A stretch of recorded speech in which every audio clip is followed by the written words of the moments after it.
গোপন ডেরায় গা ঢাকা, দিনের বেলায় এলাকা ঘুরে অপরাধের নীল নকশার পরিকল্পনা, আর রাতের আঁধারে মূলত ভোর রাতে চুরি করে নিজেদের কাজ হাসিল। এভাবেই অপরাধের বাড়বাড়ন্তে অবশেষে জল ঢালল পুলিশ। উদ্দেশ্য মোবাইল ও ল্যাপটপ চুরি। টার্গেট করা হতো মূলত ছাত্রছাত্রীদের আবাসনগুলিকে।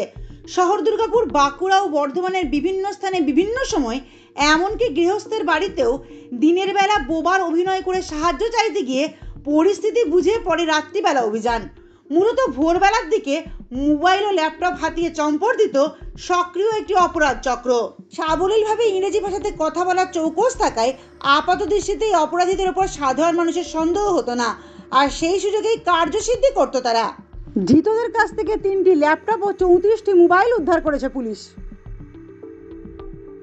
সোমবার অপরাধীদের পুলিশে হেফাজতের আবেদন জানিয়ে পুলিশের পক্ষ থেকে দুর্গাপুর মহকুমা আদালতে পেশ করা হবে।